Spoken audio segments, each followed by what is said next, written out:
What's going on, everybody? Steve here, Raiken Profit. I'm actually reshooting this video right now because a couple minutes into the live stream, it pretty much crapped out. So the internet was horrible. So I apologize about that.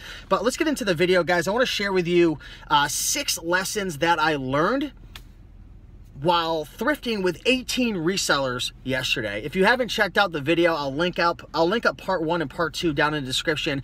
But I went out hustling with 18 resellers. We went to Goodwill, we went to Savers, we actually went to a couple Goodwills, Savers, and I think those were the 2 thrift stores.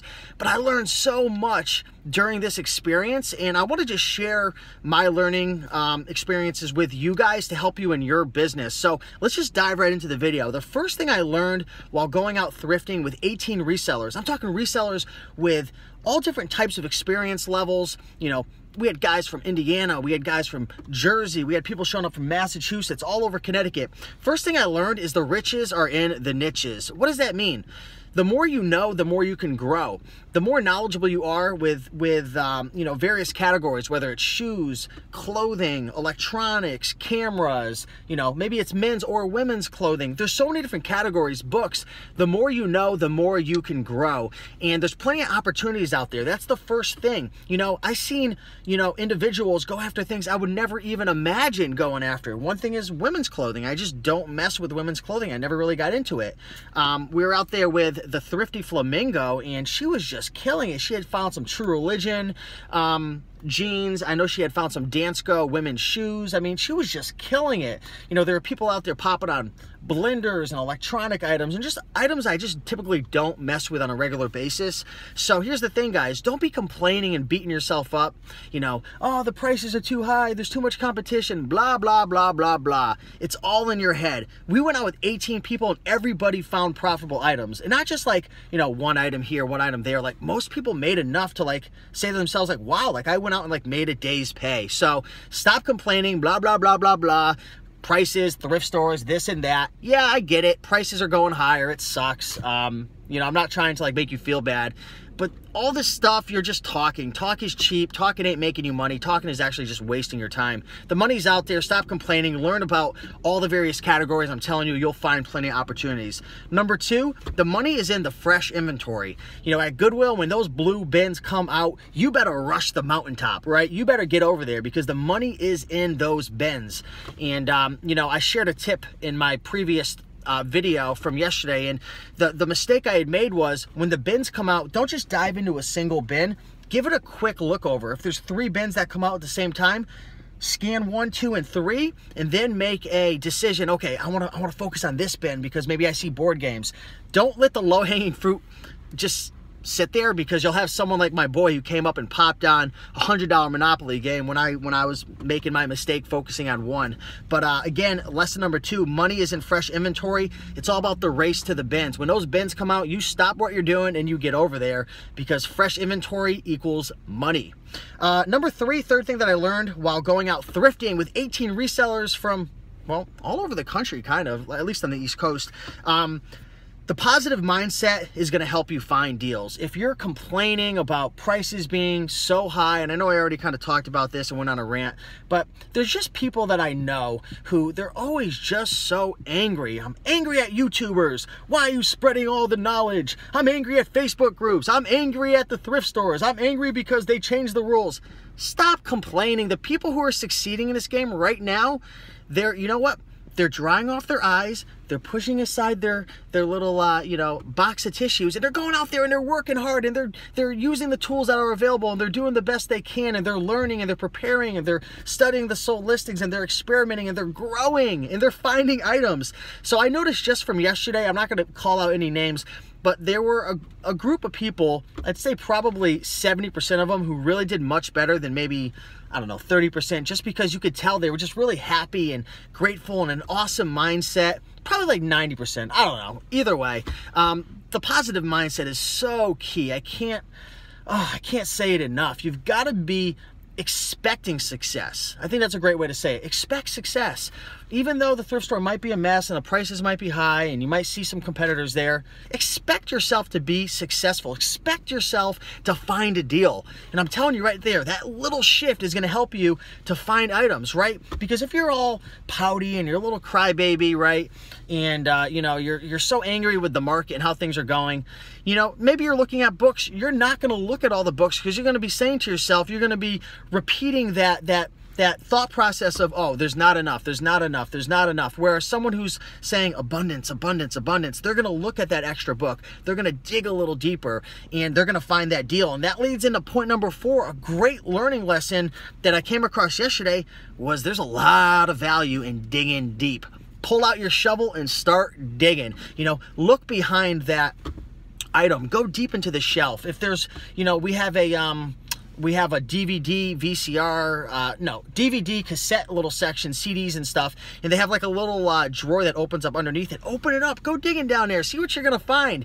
Dig deep, go through the clothing racks, go through all the blazer section, move things around, right? You know, go, you know, the little ceilings, go up in the ceiling, like go up into the crawl space. I'm just kidding, don't do that. But I'm telling you, dig deep. The money is out there, but a lot of times, sometimes it's hidden. And sometimes even resellers will hide stuff in different aisles, different sections. You know, Bonafide Hustler mentioned he found like a brand new Monopoly game that was selling for like $110 in like the mug section or something. And it's like, why is that there? Dig deep. Great learning lesson. Will definitely make you money. Number 5, more locations the better. I learned that, you know, and this isn't gonna be, you know, all the time, but I learned in general, the more locations you go to, the better chance you have of making money. And I know it's like common sense, but you know, I've found myself, and I'll be honest with you, I've found myself sometimes kind of being lazy and just sticking to like a couple thrift stores within a couple mile radius. Sometimes you got to travel out. Sometimes you got to go, you know, 15 miles out, 12 miles out, go to some places you're not typically used to going. And sometimes you'll just get lucky. And you know, that's learning lesson number 6. Sometimes, you know, you just get lucky and it's all about timing. Like yesterday, if you guys saw part 2 of the Connecticut Thrift Meetup, I ran into a reseller that I know who he's always frequenting, you know, a lot of the Goodwills in my area. And I saw him at Savers. I'm like, hey, what's up, dude? How you doing? He's like, oh man, I just found a $70 book. I'm like, that's awesome. And we both went over to the Goodwill together. He ended up hanging out with our gang, and I found a $130 book. He found a $130 book at this next place. I found a $50 book. Like, you could tell that they had just like put all the new books on the shelf, and it was just luck. Like, it was luck that first and foremost, he didn't beat me there because he would have got them all. He's a really good reseller. And it's luck that we just got there at the right time and we both found items. So sometimes it's just luck and timing. That's why you've got to frequent thrift stores on a regular basis. You know, I've had, you know, I had my mother a couple months ago. She had a little journal and she would write down what day she would go to the thrift store and what time, and then she would note if she found anything. And we were essentially trying to discover the patterns of the best times to go. And I think we came to the conclusion that you just don't know. You know, a lot of times it's just luck. So the 6 things I learned is, number 1, riches are in the niches, and there's plenty to go around as long as you learn about all various types of categories. Number 2, money is in the fresh inventory, whether it's at Savers or it's at Goodwill, Salvation Army. When they're bringing out that new inventory, you start throwing elbows and you get there because that's where the money is. It's the race to the bins. Number 3, the positive mindset and that expectancy to find deals is key. Don't be in that crybaby group. There's a lot of you guys. I know there's some of you watching me right now and you'll probably hit the dislike, but you want to know what? If you're a crybaby and you're watching my videos, you can dislike it. I'm going to allow you to do that.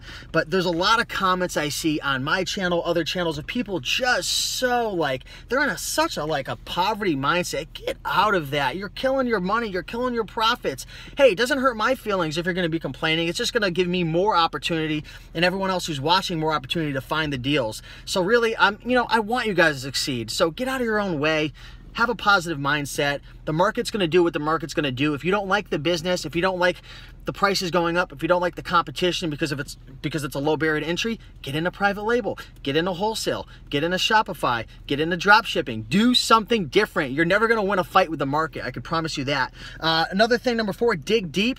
You know, start digging deep into, you know, crates and bins and behind shelves. You never know what you're going to find. Number 5, the more locations you go to, the better. You just have a better chance of finding deals. And number 6, I learned, you know, from hanging out with 18 resellers, sometimes it's just luck. You know, if you guys saw yesterday's video, it was so funny. It was so freaking hilarious. It was like 12 of us in a circle, and we're hanging out next to the long sleeve dress shirts, and we're all just chit-chatting. And you know, you expect if you're with like a bunch of like resellers that like everybody's wiped through all the, you know, the clothing racks and everything. And I'm talking, and like something catches my eye, and I'm like, what is that? And I see a tag, and I'm like, no way. And I look over, and I'm like, you got to be kidding me. I pull out a CC Filson. I literally documented it. And I was there with Greg, the valet picker, YouTuber. Check him out. And he's a big clothing seller, full time. And his heart broke. Like, you know, like at that moment he said to himself, like, how stupid am I? I can't believe I left that there. And he felt like, you could tell he felt bad about it and was like a little jelly. And I was like, you know what, Greg, this is for you, man. So I hooked him up because he's hooked me up in the past, and he's just an amazing guy. So I gave him that CC Filson, but it's just luck sometimes. It's luck that maybe a reseller passes an item up. It's luck that you're at the right place, right time. It's luck that inventory comes out. So that's why you just got to go often. So with that being said, guys, if you are enjoying these videos, be sure to like, comment, subscribe. If you haven't already gotten our free book, it's the first link down in the description. 100 amazing items to resell. Literally, I share with you 100 items that myself and some of my partners like the Bonafide Hustler and the College Picker have sold and continue to sell on a regular basis to make money. I'm talking bread and butter items that you could find and flip for $30, $50, $100 plus. So get that down below, raikenprofit.com/live. That also give you special access to some videos and different things like that. So go down there, you'll find instructions to get the book. But with that being said, guys, keep crushing it. 2018 is the year. And yeah, I'll see you guys soon. Thanks for watching. Bye.